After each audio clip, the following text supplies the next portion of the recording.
நமது அன்பான அழைப்பை ஏற்று நாம் தமிழர் கட்சியின் தலைவரும் இன்று தாய்மொழிக்கெல்லாம் அச்சாரமாகவும் அடிநாதமாகவும் பட்டி தொட்டிகள் எல்லாம் முழங்கிக் கொண்டு நமது ஒரு மொழியின் பெருமையையும் மகிமையையும் மாண்பையும் நமக்கெல்லாம் எடுத்துச் சொல்லுகின்ற விதத்தில், வருங்கால சந்ததியினர் தெரிந்து கொள்ளும் விதத்தில் ஒரு ஆற்றல் மிகு தலைவராக வளம் வந்து கொண்டிருக்கின்ற செந்தமிழன் சீமான் அவர்களை உங்கள் அனைவரின் சார்பாக மேடைக்கு வருமாறு அன்போடு அழைக்கின்றோம்.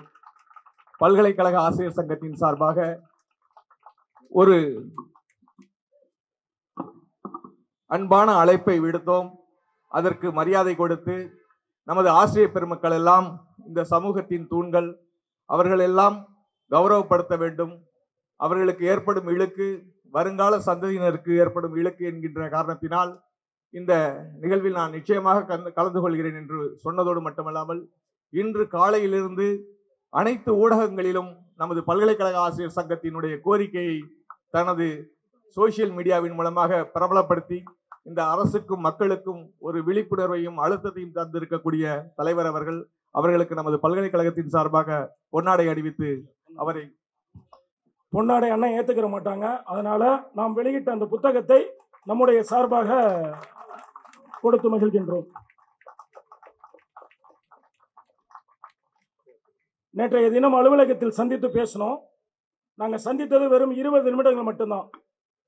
அருமை சகோதரி வெண்ணிலா அவர்களுக்கு மனமார்ந்த அன்பும் நன்றியும்.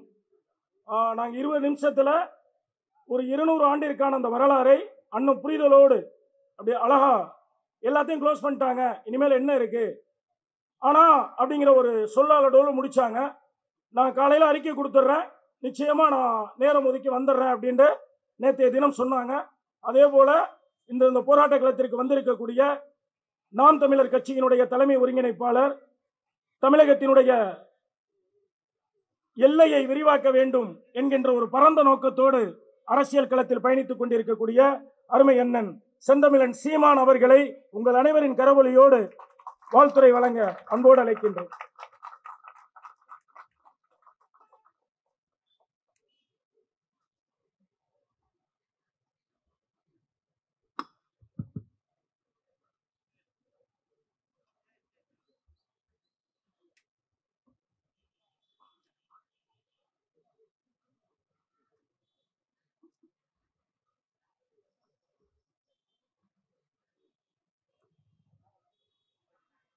உரிமைக்காக ஒன்றிணைந்து போராடி கொண்டிருக்கிற போற்றுதற்கும் வணக்கத்திற்கும் உரிய பல்கலைக்கழக பேராசிரியர் பெருமக்களே, இந்த கோரிக்கை போராட்டத்தை முன்னின்று ஒருங்கிணைத்து நடத்தி கொண்டிருக்கிற மதிப்புமிக்க பெருமக்களே, உங்கள் அனைவருக்கும் என்னுடைய அன்பும் வணக்கமும்.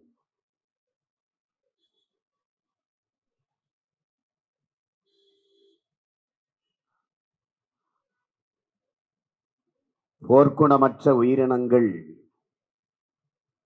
உலகில் பரிதாபகரமானவை.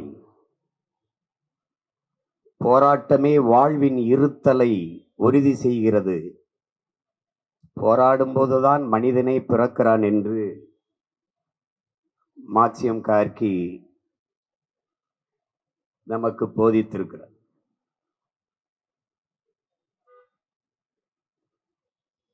எங்களுடைய தலைவன் உலகில் பல்வேறு இனங்களுக்கு வாழ்வில் எப்போதாவது போராட்டங்கள் வருகிறது. ஆனால் தமிழ் தேசிய மக்களுக்கு போராட்டமே வாழ்க்கையாக மாறி இருக்கிறது. போராடினால்தான் வாழ முடியும் என்கிற நிலைக்கு தள்ளப்பட்டிருக்கிற இனத்தின் மக்களாக நாம் இருக்கிறோம். எத்தனையோ போராட்டங்கள் இந்த நிலத்தில் நடந்திருக்கிறது, நடந்து கொண்டிருக்கிறது, நடக்கவும் இருக்கிறது. இங்கே வீதியில் அமர்ந்து போராடி கொண்டிருக்கிற பெருமக்கள் யார் என்பதை அறிவார்ந்த தமிழ் சமூக மக்கள் ஆழ்ந்து அறிந்து தெரிந்து கொள்ள வேண்டும்.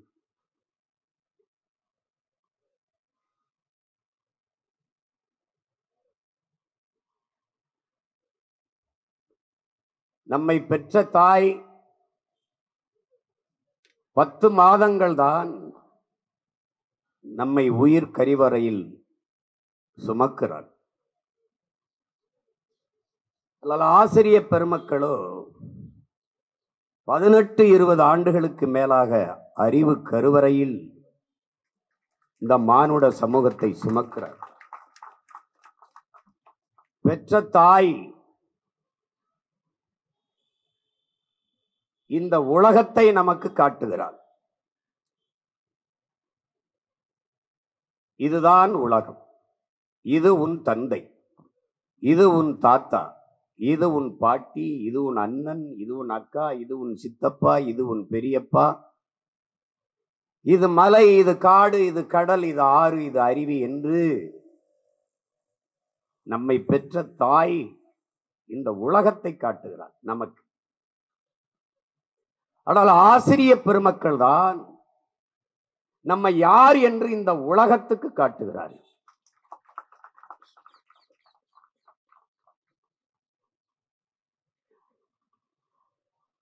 மாவீரன் அலெக்சாண்டருடைய தந்தை பிலிப்ஸ் தன்னுடைய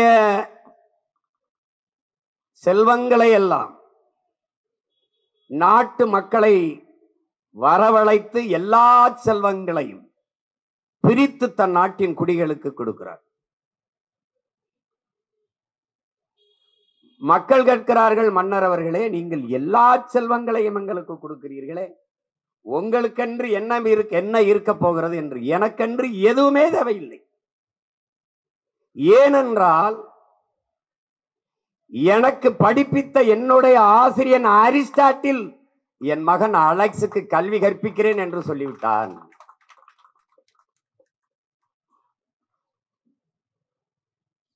அலெக்சாண்டரே சொல்லுகிறான், நான் இந்த பூமிக்கு வந்ததற்கு காரணம் வேணுமானால் என் பெற்றோர்களாக இருக்கலாம், ஆனால் இந்த உலகத்திற்கு அலெக்சாண்டர் யார் என்று தெரிவதற்கு காரணம் என்னுடைய ஆசிரிய பெருமக்கள் தான் என்கிறார். இவன் சாக்ரட்டிஸ், இவன் பிளாட்டோ, இவன் அரிஸ்டாட்டில், இவன் அம்பேத்கர், இவன் மார்க்ஸ், இவன் லெனின், இவன் பிடல் காஸ்ட்ரோ, சேகுவேரா, இதையெல்லாம் உலகத்திற்கு அறிமுகப்படுத்திய பெருமக்கள், அறிவை போதித்த ஆசிரிய பெருமக்கள் தான். அறிவார்ந்த பெருமக்களே,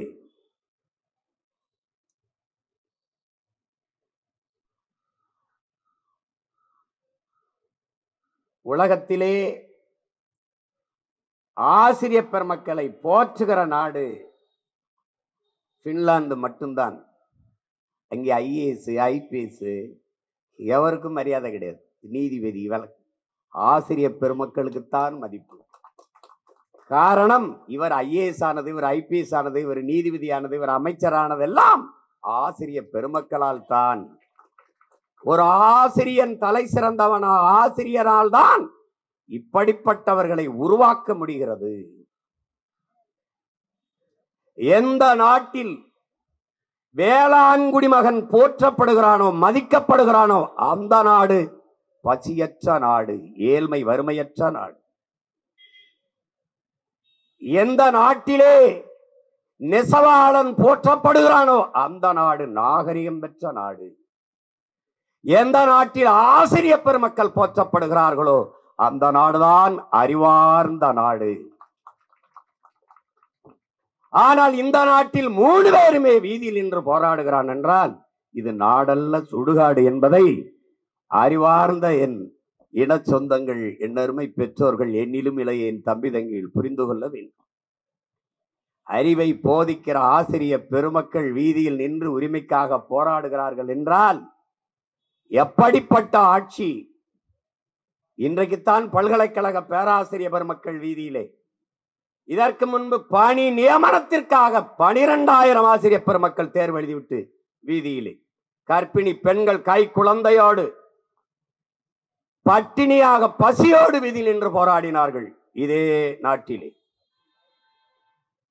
பகுதி நேர ஆசிரியர் பெருமக்கள் பணி நிரந்தரத்திற்காக பல்லாயிரக்கணக்கான ஆசிரியர் பெருமக்கள் வீதியிலே போராடினார்கள்.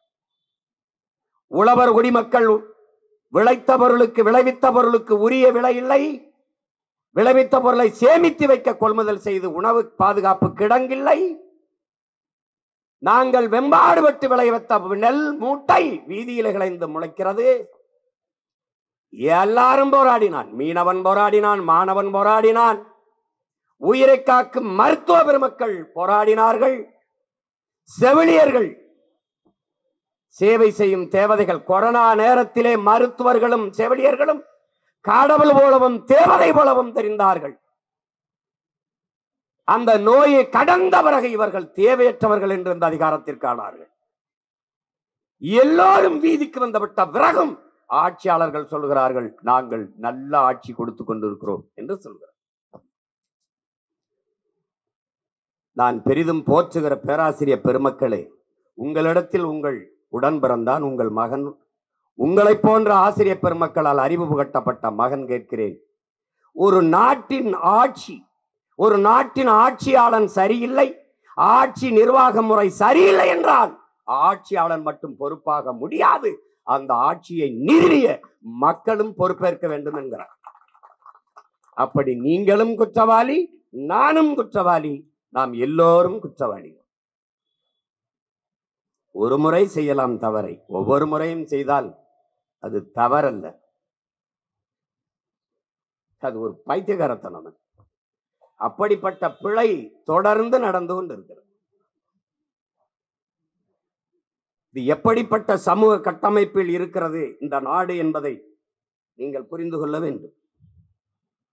பழச்சாறு கடைகளில் கூட்டம் இல்லை, மதுக்கடைகளில் கூட்டம், நூலகங்களில் கூட்டங்கள் இல்லை, திரையரங்குகளில் கூட்டம், காலனி குளிரூட்டப்பட்ட கண்ணாடி அறைக்குள் இருக்கிறது கால் செருப்பு. ஆனால் உயிர் தேவையாக இருக்கிற உணவு பண்டம் வீதியில கிடக்கிறது. புடலங்காய், கத்தரிக்காய், கீரை, சொரக்காய், தக்காளி எல்லாம் தெருவிலை ஒட்டி விற்கப்படுகிறது. இதற்கு ஒரு தலைகீழ் மாற்றம் தேவைப்படுகிறது. அதுக்கு பெயர் தான் புரட்சி.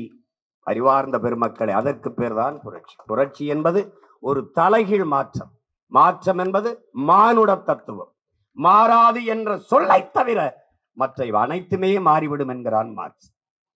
அப்படிப்பட்ட ஒரு மாற்றம் இந்த ஒட்டுமொத்த துணைக்கண்டத்திலும் நிகழ வேண்டிய தேவை இருக்கிறது. மிக மிக ஒரு அடிப்படையான கோரிக்கை. இந்த கல்லூரிகளை தனியார் பல்கலைக்கழகங்களாக மாற்ற வேண்டிய தேவை ஏன் வருகிறது? இதுதான் கேள்வி. நாம் வளர்ச்சிக்கு எதிரானவர்கள் ஒரு கட்டமைக்கிறதை பாருங்கள். இந்த நாடுதான் தனி ஒரு முதலாளியின் வளர்ச்சியை ஒட்டுமொத்த நாட்டின் வளர்ச்சி, மக்களின் வளர்ச்சி என்று கட்டமைக்கிறது. 28 விழுக்காடு மக்கள் இரவு உணவில்லாமல் தூங்க போகிற நாடு, பல கோடிக்கணக்கான பச்சிலை குழந்தைகள் பசியோடு உறங்க போகிற நாடு வளர்ச்சி பற்றி பேசுகிறது. பிச்சைக்காரன் கதவை தட்டுகிறான், கார் கதவை தட்டுகிறான், ஒரு பெண் இருக்கிறார், நோ கேஷ் ஒன்லி கார்டு என்கிறான். உடனே அவன் சோல்னா பையிலிருந்து ஸ்விப் மிஷின் எடுத்து நீட்டுகிறான். இதை வளர்ச்சி என்கிறார்கள். ஒரு பிச்சைக்காரன் ஸ்விப் மிஷின் வச்சு பிச்சை எடுப்பதல்ல வளர்ச்சி, பிச்சைக்காரனை இல்லாத ஒரு தேசத்தை உருவாக்குவதுதான் வளர்ச்சி. இவர்கள் கட்டமைக்கிற வளர்ச்சி 5000 ஏக்கரில் ஏர்போர்ட். ஆனால் பறப்பதற்கு ஒரே ஒரு விண்ணூர்தி, இண்டிகோ. உலகத்திலே சின்ன சின்ன நாடுகள் கூட தனியாக தனக்கென்று அரசுக்கென்று வானூர்தி வைத்திருக்கிறது. ஆனால் உலகத்தின் மிகப்பெரிய துணைக்கண்டம் 150 கோடி மக்கள் தொகை கொண்ட ஒரு நாடு, சொந்தமாக விண்ணூர்தி இல்லாத ஒரே நாடு உலகத்தில் என் நாடு இந்தியா தான். ரஷ்யாவுக்கும் உக்ரைனுக்கும் சண்டை, போர். படிக்க சென்ற பிள்ளைகள் பல்லாயிரக்கணக்கிலே சிக்குண்டார்கள். அவர்களை பத்திரமாக நாட்டுக்கு அழைத்து வர ஒரு வானூர்தி இல்லாத நாடு வளர்ச்சி பற்றி பேசுகிறது. அறிவார்ந்த பெருமக்களை, எந்த விண்ணூர்தி நிலையத்தில் எனக்கு வசதி இல்லை, பெரிய வானூர்தி நிலையம் வேண்டும் என்று எவன் போராடினான்? இந்த பேருந்து நிலையத்தில் வசதி பத்தவில்லை, பெரிய பேருந்து நிலையம் வேண்டும் என்று எவன் போராடினான்? பேருந்து கட்டுத்தான் போராடினான், பறக்க விண்ணூர்தி கட்டுத்தான் போராடினான். ஆனால் இவர்கள் கட்டமைக்கிற வளர்ச்சி இதுதான். இவர்கள் என்ன கற்பிக்க வருகிறார்கள்? நீங்கள் பட்டினி கிடந்து செத்தால் கட்டையில் எரிக்காமல் கரண்டில் எரிப்பதை வளர்ச்சி என்று உங்களுக்கு கற்பிக்கிறார். இதுதான் இந்த நாடு கட்டமைக்கிற வளர்ச்சி. எல்லாமே தனிப்பெரும் முதலாளிகளின் லாப குவிப்புக்காக, லாப தேவைக்காக கட்டமைக்கப்படுகிறது. காரணம், இந்த நாடு கொண்டிருக்கிற பொருளாதார கொள்கை தனியார்மயம், தாராளமயம், உலகமயம் என்று சந்தையாக மாற்றியதால் அறிவை வளர்க்கும் கல்வி, உயிரை காக்கும் மருத்துவம், உலக உயிர்களின் உயிராகாரமாக இருக்கிற நீர், இந்த மூன்றும் மிக உயர்ந்த சந்தை பண்டமாக மாற்றி நிறுத்தப்பட்டிருக்கிறது. இந்த நாட்டில் பிறந்ததை தவிர நாங்கள் செய்த பிழை. ஏன் விரும்பிய கல்வியை கற்க முடியவில்லை? ஏன் பள்ளி மாணவர்களுக்கு, கல்லூரி மாணவர்களுக்கு பேருந்து கட்டணம் இலவசம், ஆனால் கல்வி கட்டணம் 10 லட்சம். நாம் கேட்கிற மாறுதல் என்ன? கல்வியை தரமாக இலவசமாகத்தா, பஸ் கட்டணத்தை நாங்கள் எடுத்துக் கொள்கிறோம் என்கிறோம். இதுதான் நாம் விரும்புகிற மாறுதல். நீ இந்த பஸ் பாஸ் ஃப்ரீ, ஆனால் அங்க 10 லட்சம் 5 லட்சம் கட்டி சீட்டு. இது என்ன ஒரு முறை? இது என்ன ஒரு முறை? என்ன முறை இது? ரேஷன்ல அரிசி போடுறோம், ரேஷன் அரிசியை வாங்கி சாப்பிடுகிற ஒரு கவுன்சிலர், ஒரு எம்எல்ஏ, ஒரு எம்பி, யாரு சொல்றது? என்னை பெத்த தாய் அன்னம்மாள் இன்னும் இருக்கிறாள், அவள் ரேஷன் அரிசி வாங்குகிறாள். என் தாய் என்னிடத்தில் சொன்னது, என்பான் மக்களே, ஐயா இந்த ரேஷன் அரிசியை வாங்கி கோழிக்கு போட்டையா கொத்த மாட்டேங்குதியாங்க. சத்தியமா சொன்னா என் தாய். மாட்டுக்கு பழைய கஞ்சி ஆக்கி அந்த தொட்டியில ஊத்துற மூக்க வச்சுட்டு எடுத்துட்டு போயிடுச்சானா, அவ்வளவு நாறுது. உங்களிடத்துல கேட்கிறேன், ஒரே நிலம், ஒரே விவசாயி, ஒரே நெல், ஆனால் அது தனியார் முதலாளிகளுக்கு விற்பனைக்கு வரும்போது தரமாக இருக்கிற அரிசி மக்கள் சேவைக்காக ரேஷன் கடைக்கு வரும்போது தரமற்று வருகிறதே. இடையில என்ன நடக்குது? ஒரே நெல் தான் கடைக்கு போகும்போது தரமாகவும், சேவைக்கு மக்களுக்காக வரும்போது தரக்குறைவாகவும் இருக்க காரணம் என்ன? காரணம் என்ன? எந்த அரசாங்க கல்லூரியில் அமைச்சர் பெருமக்கள் மகன், சட்டமன்ற பாராளுமன்ற உறுப்பினர் மகன் படிக்கிறார்? எந்த அரசு மருத்துவமனையில் படுத்து இவர்கள் மருத்துவம் செய்கிறார்கள்? ஐயா எம்ஜிஆருக்கு முடியவில்லை, அப்பலோ. அம்மையார் ஜெயலலிதாவுக்கு முடியவில்லை, அப்பலோ. ஐயா கருணாநிதி அவர்களுக்கு முடியவில்லை, காவிரி. அப்ப அரசு மருத்துவமனை எதற்காக? யாரிடத்தில் பதில் உண்டு? யாரிடத்திலே? ஆண்டு ஒன்றுக்கு எத்தனை ஆயிரம் கோடி நிதிநிலை அறிக்கையிலே. அரசு பள்ளி கல்லூரியிலே, அரசு பள்ளி கல்லூரியின் பேராசிரியர் பெருமக்கள் பிள்ளைகளாக படிக்கிறார்களா? இல்ல ஆசிரியர் பெருமக்களின் பிள்ளைகளாக அரசு பள்ளியில் ஏன் தரம் இல்லை? ஏன் தரம் இல்லை? தரமற்றவர்கள் கையிலே அரசு இருப்பதால் இவையெல்லாம் தரம். என்ன செய்யணும்? தலையில் மாற்றம். அதற்கு ஒரே சொல்லுதான், புரட்சி. அது ஒன்றால் தான் எல்லாவற்றையும் மாற்ற முடியும். அறிவை போதிக்கிற ஆசிரியர் பெருமக்கள் காலையிலிருந்து வீதியில் நின்னா நாடு விளங்குமாடா? விளங்குமாடா? இந்த நாடு உலகத்துல கேவலப்படுத்தி சிரிப்பான் உலக நாடுகளை பார்த்தா. யாரும் ஆசிரியர்கள் இது எதுக்கு ஒன்னே தனியார் பல்கலைக்கழகமா மாற்ற வேண்டிய தேவை என்ன வருது? என்ன வருது? தியாகராஜ கல்லூரி, எனக்கு தெரிஞ்ச எங்க ஐயா பேச்சுமுத்து தான் அப்ப தமிழ்துறை தலைவர். அவரெல்லாம் மாணவர்களை திரட்டி போராடி தான் நிறுத்தினேன்னு எங்க ஐயா பேச்சுமுத்து சொன்னாங்க. இருக்க கூப்பிட்டு இருந்தா கூட போராட்டத்துக்கு வந்துருப்பாப்ல. 2008 அன்னைக்கு என்ன கோரிக்கையை முன்வைத்து ஆசிரியர் பெருமக்கள் போராடி அந்த சட்ட வரைவை நிறைவேற்றாமல் தடுத்தார்களோ அதே கோரிக்கை தான் அப்படியே இருக்கு. அப்புறம் எதுக்கு திருப்பி கொண்டார? எது கொண்டார? அன்னைக்கு முன்வைத்த அதே நோக்கம், அதே கோரிக்கை, அதுல எந்த மாற்றம் இல்லையே. அப்ப 2008 கொண்டு வந்ததை போராடி தடுத்தார்கள். அதுக்கு தெரியுது. ஏன் அதை திரும்ப பெற்றீர்கள்? கோரிக்கை நியாயமானது.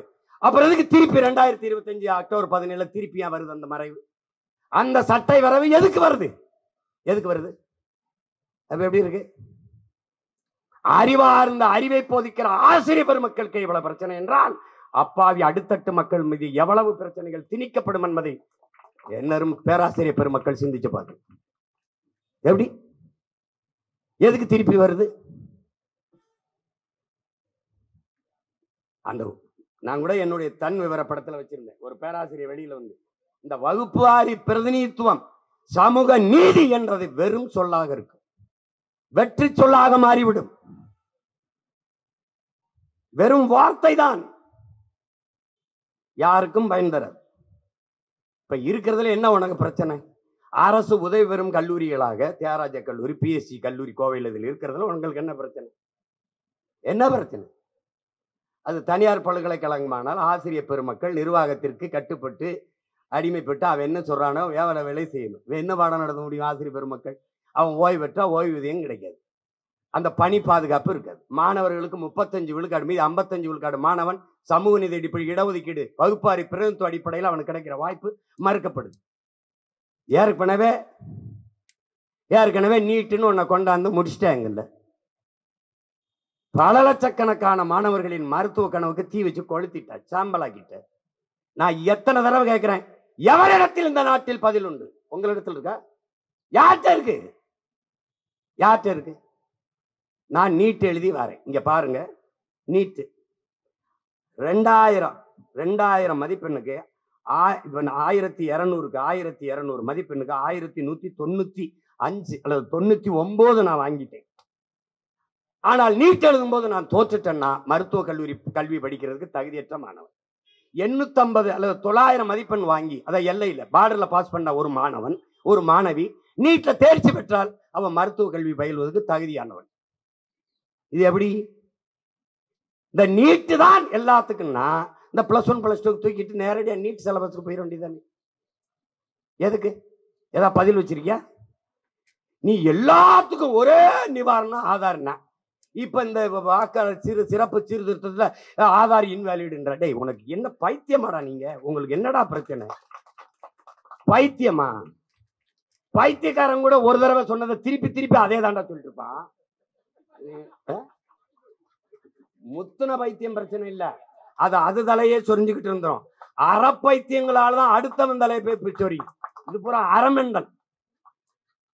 நீங்க ரொம்ப பைத்தியம் முத்துச்சுன்னா அதுவா இருந்துட்டு அதுவா பேசிட்டு இருக்கோம். அறப்பைத்தியம் தான் கடிச்சு வைக்கும், கல்லெடுத்து தெரியும். வெரி திரும்ப சொல்லும் போல இந்த பைத்தியக்கார பயல்கள்கிட்ட மாட்டிக்கிட்டு நம்ம படுற பாடு இருக்க. எவனாவது பாருங்க, ஜிஎஸ்டி பாருங்கள், நான் கேட்கறேன்ல உங்களுக்கு வச்சு ஜிஎஸ்டி விதிச்சா எதுக்கு விதிச்சா? திருப்பி 200 பொருளுக்கு ஜிஎஸ்டி வரி குறைப்பு. ஏன் குறைக்கிற? வேற வேலை இல்லை என்ன உனக்கு? 10 வருஷம் கழிச்சு 200 பொருளுக்கு 5 வட மாநிலங்கள்ல தேர்தல்ல தோக்கடிச்சு போறான்னு பயம். 5 பொருளை உட்காந்து இதுக்கு குறைக்கிறேன். ஏன் குறைக்கிறேன்? பதில் சொல்லு. ஏன்னா வரி சுமையான வரியை என்ன இதுக்கு விதிச்ச? பதில் இருக்கா? ஏய் வாடா, நாட்டு குடிகள் சுமக்க முடியாத அளவுக்கு வரி சுமையை விதிக்கிற ஒருவன் சரியான ஆட்சியாளனாடா அறமெண்டலாடா? யாரா நீங்க? யாரு? பணம் செல்லாதுன்னா என்ன ஆயிரும்? ஊழல் லஞ்சம் ஒளிஞ்சிடும். அப்ப என்ன இதுக்கு ஒவ்வொரு வீட்லயும் இடி ரைடு, இன்கம் டாக்ஸ் ரைடு எதுக்கு வருது? இந்த ஊழல் ஒளிஞ்சிரும், லஞ்சம் ஒளிஞ்சிரும். எங்க வருது? எதுக்கு ரைடு போடுற? பணம் செல்லாது, தீவிரவாதம் ஒளிஞ்சிரும். அப்ப புல்வாமா, பகல்காம், நேத்து டெல்லியில கார்ல குண்டு பிடிச்சு கொண்டு அதுல என்னது? தீவிரவாதம் இல்லது, அது பயங்கரவாதம் இல்ல. அப்ப என்ன பக்கவாதம், சுரண்டுவாதமா? என்னடா உங்க பிரச்சனை? என்னதான் உங்க பிரச்சனை சொல்லு? எல்லாத்தையும் சகித்துக் கொள்கிற மக்கள். இங்க இருக்கிற பிரச்சனை என்ன? வறுமைக்கு ஒரு அறியாமை, வறுமைக்கு ஒரு குழந்தை பிறக்குது, அது அறியாமைக்கு ஒரு குழந்தை பிறக்குது, மறதி. இந்த மூணும் இந்த அரசியல் தலைவர்களுக்கு முதலீடாயிருது. நேத்து ஒண்ணு பேசுறேன், இது எதுக்குப்பா போட்ட? கேட்கலையே. இது எதுக்கு குறைக்கிற? கேட்கவே இல்லை. இப்ப எதுக்குப்பா இந்த அரசு உதவி பெறும் கல்லூரியை தனியார் பல்கலைக்கழகமா ஏன் மாத்திர? கேட்கல. ஏன்னா அவனுக்கு பொழுது போகல, மாத்தல. இப்ப நம்ம போராட வேண்டியது இருக்கு. இப்ப இன்னும் 2 மாசத்துல தேர்தல் வரும்போது இந்த இந்த அக்டோபர்ல கொண்டு வந்திருக்காப்ல. எங்க நீ நிறைவேற்றி காட்டியிரு பாக்குறேன். காட்டியிரு. நீ கடலுக்குள்ள பேனா சில வச்ச கதை தான் அது. வச்சிரு பாப்போம். நீ நீ இந்த பரந்தூர்ல ஏர்போர்ட் கட்டி காட்டு பாப்போம்னு இருக்கனே. கட்டிரு. 8 வழிச்சாலை போட்டு பாப்போம்னே. போட்டியா? இந்த காட்டுப்பள்ளியில துறைமுகம் கட்டி காட்டுன்னு இருக்கேன்.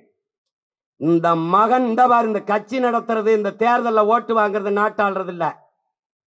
நான் என் ஊர்ல ஒரு குலதெய்வம் இருக்கு, கற்பனையாசாமி அருவாளோட. என் கையில அருவா இல்லைய ஒளிய, நீ என்னைய தாண்டி தான் இந்த நச்சு திட்டம், இந்த கேவலமான இந்த வேலையெல்லாம் செய்ய முடியும். நீ சும்மா இதெல்லாம் பண்ணிட்டு தெரியக்கூடாது. நீங்கள் உங்களுக்குள்ள ஒரு மாறுதல், உங்களுக்குள்ள மாறுதல். இந்த கேடுகட்ட பணநாயக ஆட்சி முறையை ஒழித்து தூய ஜனநாயகத்தை மலரச் செய்யணும்ல ஒரு வெறி. இவங்களை ஒழிக்கணும்டா அப்படின்னு. நீங்க ஆள் மாற்றம், ஆட்சி மாற்றத்துக்கு பாடுபடுறீங்க. இல்லை, அமைப்பு மாற்றம், அரசியல் மாற்றத்திற்கு பாடுபடணும், ஆட்சி முறை மாற்றத்திற்கு பாடுபடணும். இங்க தேர்தல் அரசியல், கட்சி அரசியல் இருக்கிறது, மக்கள் அரசியல் இல்லை. இங்க செய்தி அரசியல், விளம்பர அரசியல் இருக்கிறது, சேவை அரசியல், செயல் அரசியல் இல்லை. இது ரெண்டுக்கும் உங்களுக்கு புரியுதுன்னு நினைக்கிறேன். குடும்ப தலைவிக்கு செப்டம்பர் 16 இருந்து 1000 ரூபாய் கொடுக்க போகிறோம், ஜனவரி 1 இருந்து விளம்பரம். இது செய்தி அரசியல், இது விளம்பர அரசியல். செயல் அரசியல் அது இல்ல. செயல் அரசியல் என்ன? ஒரு குடும்ப தலைவி 1000 ரூபாய்னா ஒரு நாளைக்கு 30 ரூபாயோட சம்பாரிச்சுக்க முடியாத ஏழ்மை வறுமையில் இருக்காளா? அப்போ எங்க ஆத்தா ஒரு நாளைக்கு களை வெட்டுறவனுக்கு 300 ரூபா கொடுக்குறா. என்னத்துக்கு நீ 30 ரூபா கொடுக்குறா? அப்போ என் தாய்க்கு ஒரு நாளைக்கு 30 ரூபாய் ஈட்டிக் கொள்வதற்கான வாய்ப்பை ஏற்படுத்திக் கொள்வது மக்கள் அரசியல். அது சேவை அரசியல், செயல் அரசியல். இதுதான் நாம நிறுவ வேண்டிய அரசியல். இல்லைன்னா நீங்க இருப்பிய, நீங்க போன உங்க பிள்ளை வந்து போராடும், அப்ப அவன் பிள்ளை போராடும். அப்ப போராட்டத்தை இன்னொரு தலைமுறைக்கு கையளிக்க போகிறீர்களா? இல்ல இதோட முற்று பெற்று நீங்கள் வீதியில நிற்பது போல என் தலைமுறை நிக்க கூடாது என்று ஒரு நிலையை உருவாக்க போகிறீர்களா? இதான் உங்களுக்கு முன்னாடி இருக்குது. இதை விடுங்க. நீங்க வீட்டுல போய் நிம்மதியா படுங்க, போய் பாடம் நடத்துங்க. எந்த கொம்பம் வந்தாலும் இந்த பல்கலைக்கழகத்தை இந்த தனியார் பல்கலைக்கழகமாக, அரசு உதவி பெறும் கல்லூரிகளை தனியார் பல்கலைக்கழகமா மாற்ற முடியாது, மாற்ற மாட்டாரு. நான் சொல்றதுதான் திருப்தி பேசிட்டு இருக்காப்ல. நான் முதியோர்களை பாதுகாக்க, பெற்றோர்கள் குழந்தைகளால் கைவிடப்பட்டவர் பாதுகாக்க அன்பு சோலைன்னா அன்பு சோலை. நான் இந்த எந்த ஒவ்வொரு கல்வி என்பது ஒவ்வொரு மனிதனுக்குள்ளும் தனித்த பேராற்றல் மறைந்து இருக்கிறது. அதை கண்டுணர்ந்து வெளிக்கொணர்வதற்கு பேர் தான் கல்வி. இது வீரத்துறவி விவேகானந்தர் கற்பித்தது. அதுதான் ஐன்ஸ்டீன் சொல்றான். இந்த மனப்பாடம் பண்ணி ஒப்பிக்கிறது, வாந்தி எடுக்கிற முறைடா, அது இல்லை. ஒவ்வொரு மனிதனுக்கும் தனித்த பேராற்றல், அதை கொண்டு வரணும். அதான் தனித்த எக்ஸ்ட்ரா கரிக்குலர்னு வச்சிருக்கான். அது இல்ல மெயின் கரிக்குலர்னு மாத்துவேன்றேன். அதை நேத்து என் தம்பி உதயநிதி பேசிருக்காப்ல. இப்ப நான் சொல்றதை பேசுவாங்க. எங்க நீங்க நிறைவேற்றி காட்டியிரு பார்ப்போம். தியாகராய கல்லூரிகளை, இந்த கல்லூரிகளை, அரசு உதவி பெறும் கல்லூரிகளை தனியார் பல்கலைக்கழகங்களா மாத்துங்க பார்ப்போம். அது நடக்காது. நீங்க போட்டு வருந்திக்கிட்டு போட்டு மன உளைச்சலுக்கு ஆளாகிட்டு இருக்காதீங்க. நிம்மதியா போயிருங்க. நடக்காது. இதையெல்லாம் நடத்த விடுறதுக்காக நாங்க இப்படி திரியிறோம். இவ்வளவு வேலையை வெட்டி விட்டுட்டு இப்படி கத்திக்கிட்டு இருக்கோம்னு நினைக்கிறீங்க? அதனால கோரிக்கையை வச்சாச்சு, வலியுறுத்தியாச்சு.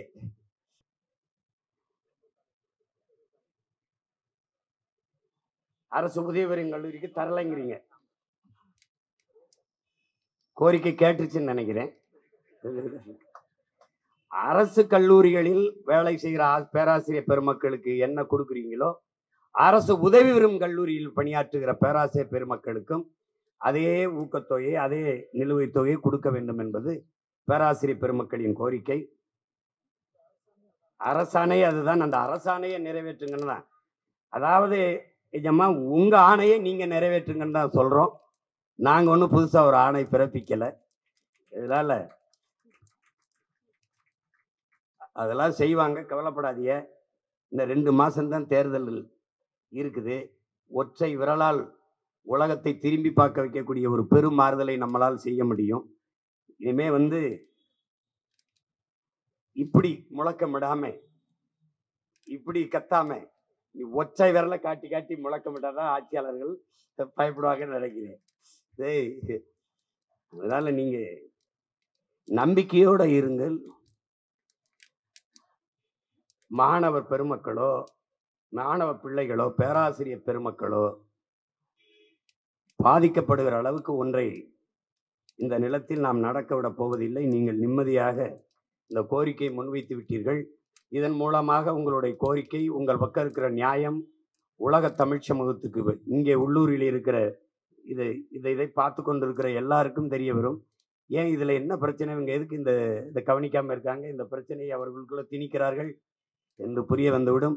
இது என்னுடைய பேரன்புக்கும் மதிப்பிற்கும் உரிய உயர்கல்வித்துறை அமைச்சர் தம்பி கோவி செழியன் அவர்கள், உங்களுக்கே தான் நேரடியாக பேசுகிறேன். ஏன்னா உங்களுக்கு தெரியும். நீங்கள் மறு பரிசீலனை செய்வோம் என்று சொல்லியிருக்கிறதா சொல்றார்கள். பரிசீலனை செய்யாதீர்கள், இந்த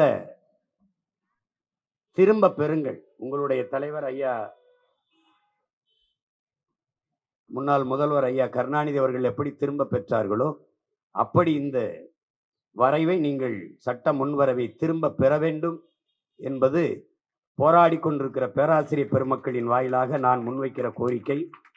அப்படி இல்லை என்றால் இன்றைக்கு அவர்கள் முன்னெடுத்திருக்கிற இந்த போராட்டத்தை நாங்கள் முன்னெடுப்போம்.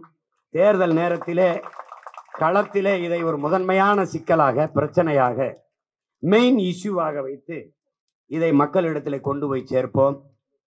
முன்னாடி உட்கார்ந்திருக்கிற பேராசிரியர் பெருமக்கள் 200 பேராக இருந்தாலும் அவர்களிடத்திலே கல்வி பயின்ற மாணவ பிள்ளைகள் பல லட்சக்கணக்கானவர்கள் இந்த நாடெங்கிலும் இருக்கிறார்கள் என்பதை நினைவில் வைத்துக் கொண்டு இந்த சட்ட முன்வரைவை நீங்கள் திரும்ப பெற வேண்டும் என்கிற கோரிக்கையை முன்வைக்கிறேன். எப்பவுமே புரட்சி எப்போதும் வெல்லும். உங்கள் போராட்டத்தின் வெற்றியும் அதை சொல்லும். உறுதியாக இந்த சட்ட முன்வரைவை திரும்ப பெறுகிறோம் என்கிற அறிக்கை விரைவில் வரும். அப்படி வரவில்லை என்றாலும் இந்த முன்வரைவு அப்படி கிடப்பில் போடப்படும், நிறைவேற்றப்படாது. நீங்கள் நம்பிக்கையோடு உங்கள் போராட்டத்தை முடித்துக்கொண்டு நீங்கள் பணிக்கு செல்லுங்கள். இந்த பணியை எங்களிடத்தில் விட்டு செல்லுங்கள். இது எங்களுடைய பொறுப்பு, எங்களுடைய கடமை. நீங்கள் இப்படி நின்று போராடுவதை பார்க்கிற போது என்னுடைய பேராசிரியர் பெருமக்கள் அமர்ந்து போராடுவது போல ஒரு வழியை தருகிறது. அந்த வழியை நான் உள்வாங்கிக் கொள்கிறேன். உங்களுடைய கோரிக்கை மிக நியாயமானது என்பதை முன்மொழிந்து அரசுக்கு இதை வலியுறுத்துகிறேன். இந்த முன்வரைவை இந்த கல்லூரிகளை தனியார் பல்கலைக்கழகங்களுக்கு கொடுப்பதை அல்லது தாரை வார்ப்பதை அல்லது பல்கலைக்கழகங்களாக மாற்றுவதை நீங்கள் கைவிட வேண்டும் என்று கோரிக்கையை முன்வைத்து அரசுக்கு இந்த கோரிக்கையை முன்வைக்கிறேன். உறுதியாக உங்களுடைய போராட்டம் வெல்லும். இவ்வளவு நேரம் நீங்கள் இந்த போராட்டத்தில் ஒருங்கிணைந்து பங்கேற்ற மதிப்புமிக்க பேராசிரியர் பெருமக்கள் எல்லோருக்கும் என்னுடைய புரட்சிகரமான வணக்கத்தையும் வாழ்த்துக்களையும் சொல்கிறேன். நன்றி, வணக்கம்.